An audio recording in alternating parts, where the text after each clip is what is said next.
NFL owners refuse to give in to Trump on players' anthem protests. Now what? New York, NFL owners arrived in New York for 2 days of meetings this week with a huge problem.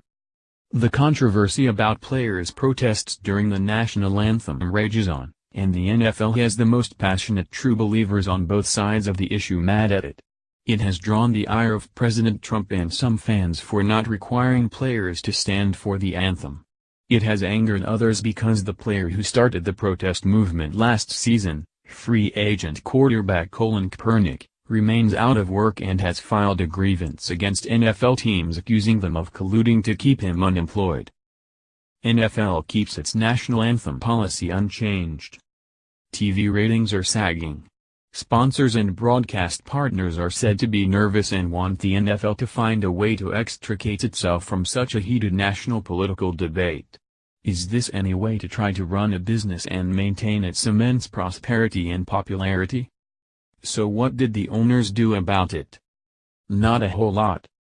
The owners spent Tuesday and Wednesday in Manhattan meeting first with players, then among themselves.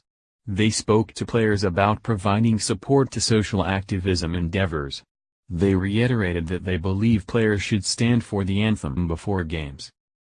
Colin Kaepernick was invited by fellow players to Tuesday's meeting with NFL owners. But they did not do what Trump and those who agree with Trump's views about the protests and patriotism wanted the owners to do, which is to require players to stand for the anthem. That produced another round of Twitter activity Wednesday by Trump accusing the NFL of a lack of respect for the country, with owners saying they expect more of the same from the White House going forward. So the NFL clearly did not put the issue in its rearview mirror. It appears that the owner's intention is to engage the players on social issues and attempt to satisfy them to the point that practically all players will voluntarily stand for the anthem, while hoping that Trump eventually moves on or his criticism loses its impact. The owners must cross their fingers that the backlash isn't too great, that sponsors don't flee and that broadcasters keep their frayed nerves in check. There's no question it's had an impact on their business, New York Giants co-owner John Mara said. But it's an important social issue and I think sometimes you have to put the interests of your business behind the interests of issues that are more important than that. The owners said they ultimately did what they felt was right. I think most of the owners, the overwhelming majority of owners, believe that we're moving in the right direction here by continuing to have dialogue with the players and trying to agree on a program going forward, as opposed to trying to issue some edict that requires them to stand for the anthem, Mara said. Said John York, the chief executive officer of the San Francisco 49ers, this is not a trade-off. From what I've read, there are some players that have said that they're still not considering standing yet.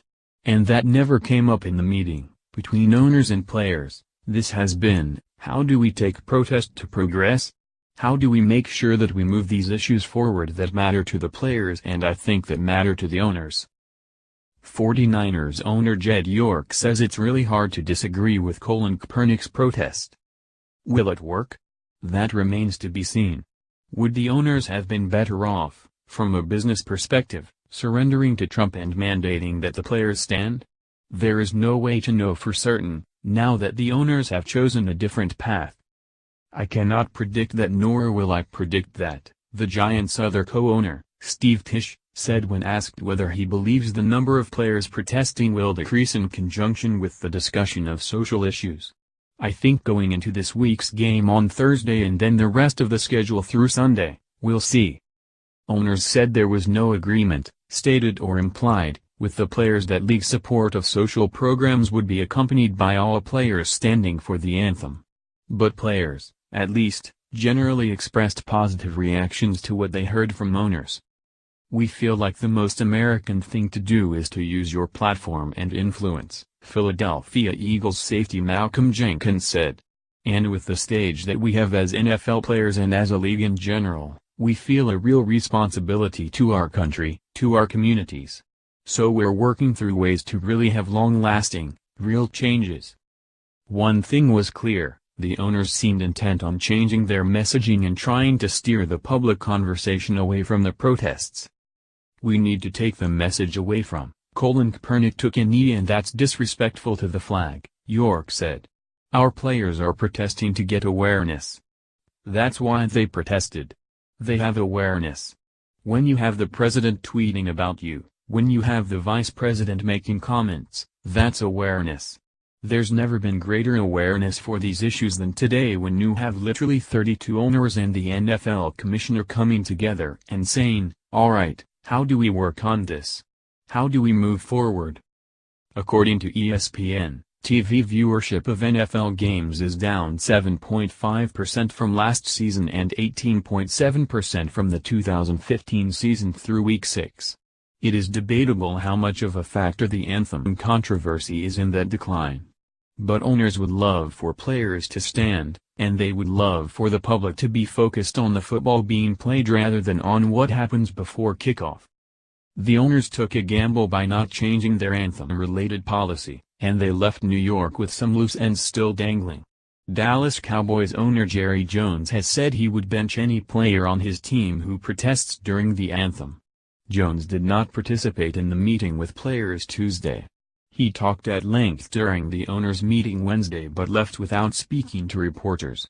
NFL Commissioner Roger Goodell refused to say what the league would do if a team disciplines a player for refusing to stand for the anthem. "I don't know whether it's tenable or not," Mara said. "That's not going to be the policy of my team. Listen, we all want everybody to stand. But as far as I'm concerned, I want the players to stand because they want to stand as opposed to me having to tell them that." More on the NFL. Eric Reid was first to follow Colin Kaepernick. He's still trying to change the world. Roger Goodell's contract extension with NFL remains on track, says Falcons owner. Graphic, from Kaepernick sitting to Trump's fiery comments.